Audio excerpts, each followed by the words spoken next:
Hello बच्चों, आज हम एडमिशन चैप्टर की कुछ इलस्ट्रेशन देखने वाले हैं। देखते हैं ये इलस्ट्रेशन हमसे क्या पूछता है। तो बच्चों, माधव और गिरधारी दो पार्टनर्स एक बिजनेस में जो प्रॉफिट शेयर करते हैं 3:1 की रेशियो में। तो बच्चों, हमें उन्हें उनकी बैलेंस शीट दे रखी है 31 मार्च 2022 की। तो बच्चों, ये बैलेंस शीट है जिसमें लायबिलिटी साइड में कैपिटल अकाउंट का बैलेंस है, वर्कमैन कंपेंसेशन फंड है, क्रेडिटर्स है और एम्प्लॉयज प्रोविडेंट फंड है। एसेट साइड में बच्चों हमारे पास मशीनरी, इन्वेस्टमेंट, डेटर्स के साथ बच्चों प्रोविजन भी है और स्टॉक और कैश भी है। आगे बच्चों हमें बता रखे हैं कि 1 अप्रैल 2022 को एक नए पार्टनर ज्योति को एडमिट किया गया है बिजनेस में 1/4 शेयर के लिए। तो बच्चों, न्यू पार्टनर ज्योति का प्रॉफिट शेयर हो गया 1/4। उसके लिए बच्चों ज्योति 1,86,000 रुपीज कैपिटल लेके आई है और 40,000 रुपीज उसका गुडविल प्रीमियम का शेयर लेके आई है कंपेंसेट करने के लिए। और बच्चों कुछ बातें हमें बता रखी है कि इन टर्म्स पे पार्टनर ने एग्री करा है।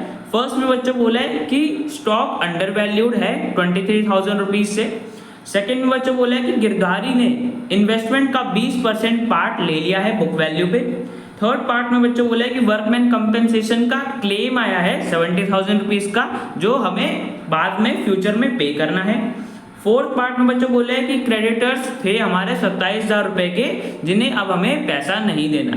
तो बच्चों क्वेश्चन में हमें रीवैल्यूएशन अकाउंट और पार्टनर्स कैपिटल अकाउंट बनाने के लिए बोला है। तो बच्चों बनाते हैं, सबसे पहले रीवैल्यूएशन अकाउंट से शुरुआत करते हैं। तो बच्चों देखो, रीवैल्यूएशन अकाउंट में हमारे पास सबसे पहले ये ट्रांजैक्शन जाएगी। देखो बच्चों, हमें बता रखे है कि स्टॉक अंडर वैल्यूड है 23,000 से।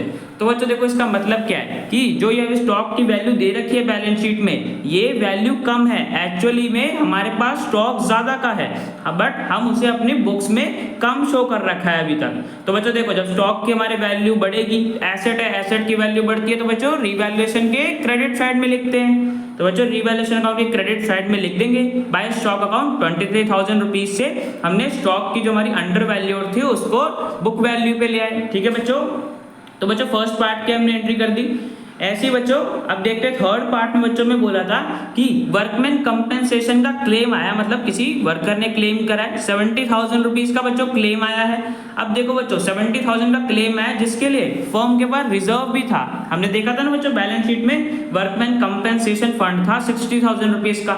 तो बच्चों देखो, क्लेम तो हमारे पास 70,000 रुपीज का है, बट रिजर्व में तो सिर्फ 60,000 रुपीज है। तो बच्चों यहाँ पे तो क्लेम का अमाउंट ज्यादा है। अब देखो बच्चों, हम इस केस में क्या करेंगे कि हम रिजर्व से तो सिर्फ 60,000 रुपीज ले सकते हैं, तो 60,000 तो रिजर्व से ले लेंगे। अब देखो बच्चों, 60,000 हमने रिजर्व से ले लिए। देने कितने थे क्लेम में? 70,000 देने थे। तो बच्चों 10,000 रुपए तो अभी भी कम पड़ रहे हैं। और बच्चों मैंने बताया हुआ है कि जब भी वर्कमैन कंपेंसेशन क्लेम अमाउंट में कोई शॉर्टफॉल या कमी रह जाती है तो वो हम रीवैल्यूएशन अकाउंट में डेबिट कर देते हैं, बिकॉज अब हमें लॉस हो गया। जो 10,000 रुपए की हमें कमी पड़ रही है बच्चों, लॉस हो गया ना, हमें देना पड़ेगा, जबकि हमारे पास रिजर्व में तो नहीं है। तो बच्चों ये कौन देगा? पार्टनर्स देते हैं। तो हम रीवैल्यूएशन अकाउंट के डेबिट साइड में इसे लॉस शो कर देते हैं, फिर वो हम लॉस पार्टनर के कैपिटल अकाउंट में ट्रांसफर कर देते हैं। तो जो 10,000 रुपए की कमी पड़ रही है इसे हम रीवैल्यूएशन अकाउंट में डेबिट कर देंगे, बिकॉज हमारे पास रिजर्व में सिर्फ 60,000 रुपीज थे, क्लेम 70,000 रुपीज का 10,000 रुपए की कमी पड़ रही थी, जो कि हमने रीवैल्यूएशन अकाउंट के डेबिट साइड में लिख दिया। तो to workman compensation claim account 10,000।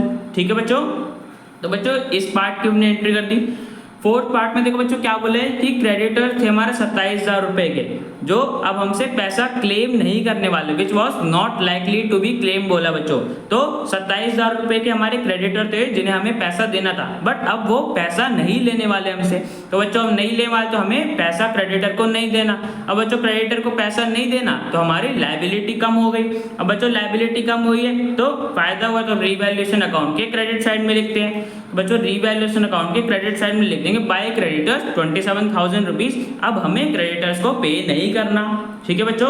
अब बच्चों टोटल देखेंगे तो हमारे पास क्रेडिट साइड का टोटल ज्यादा आ रहा है, 50,000 आ रहा है, तो वही टोटल बच्चों हम डेबिट साइड में लिख देंगे और उसमें से वर्कमैन कंपेंसेशन का जो लॉस था वो माइनस कर देंगे। तो हमारे पास बच्चों रीवैल्यूएशन में प्रॉफिट आ जाएगा। ठीक है बच्चों, माइनस करा तो हमारे पास 40,000 आ रहा है, रीवैल्यूएशन पे 40,000 रुपीज का गेन फायदा हुआ है। अब बच्चों रीवैल्यूएशन का प्रॉफिट हम किस में ट्रांसफर करते हैं? ओल्ड पार्टनर्स के बीच में करते हैं ना बच्चों, ओल्ड पार्टनर्स की ओल्ड प्रॉफिट शेयरिंग रेशियो में। तो बच्चों ओल्ड पार्टनर्स माधव और गिरधारी थे और ओल्ड रेशो 3:1 थी। तो बच्चों इस रेशो में हम इस 40,000 के गेन को उनके कैपिटल अकाउंट में ट्रांसफर कर देंगे।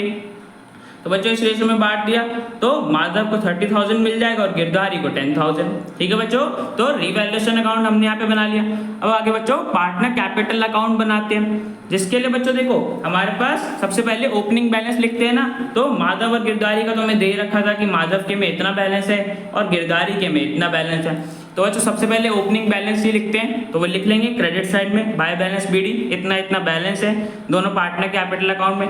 अब देखो बच्चों यहाँ पे रिवैल्यूएशन में जो हमने प्रॉफिट ट्रांसफर करा था वो हमें कैपिटल अकाउंट की क्रेडिट साइड में भी तो लिखना होगा ना कि कैपिटल अकाउंट में ये प्रॉफिट हुआ है रिवैल्यूएशन पे, तो लिख देंगे क्रेडिट साइड में बाय रिवैल्यूएशन अकाउंट गेन हुआ था 30,000 रुपीज माधव को मिले थे और 10,000 रुपीज गिरधारी को। ठीक है बच्चों, तो रिवैल्यूएशन का भी हमने प्रॉफिट ट्रांसफर कर दिया। अब बच्चों देखते हैं न्यू पार्टनर का हमें क्या एंट्री करनी है। देखो बच्चों ज्योति थी हमारी न्यू पार्टनर जो इतना कैपिटल लेके आ रही थी और इतना गुडविल प्रीमियम लेके आ रही थी। तो बच्चों सबसे पहले कैपिटल की एंट्री करते हैं। अब बच्चों देखो न्यू पार्टनर कैपिटल लेके आ रहा है तो क्रेडिट साइड में लिख देंगे बाय कैश अकाउंट, कैश से लेके आ रही थी ज्योति 1,86,000। ठीक है बच्चों, तो उसके कैपिटल को हमने रिकॉर्ड कर लिया। अब बच्चों देखते हैं गुडविल प्रीमियम क्या हमें किस रेशियो में उसे ट्रांसफर करना है। 40,000 है बच्चों। अब देखो बच्चों हमें यहाँ पे कुछ बता नहीं रखा कि ज्योति को शेयर किसने दिया है। तो बच्चों मैंने बताया हुआ जब भी कोई इन्फॉर्मेशन ना हो तो हम ये मान के चलते हैं कि ओल्ड पार्टनर्स ने ओल्ड प्रॉफिट शेयरिंग रेशियो में ही शेयर दिया है। तो बच्चों यहाँ पे भी माधव और गिरधारी ने शेयर दिया है ज्योति को इस रेशियो में 3:1 की रेशियो में, जो कि इनकी ओल्ड प्रॉफिट शेयरिंग रेशियो थी। तो बच्चों इस केस में ओल्ड प्रॉफिट शेयरिंग रेशियो ही सैक्रिफाइसिंग रेशियो बन जाती है।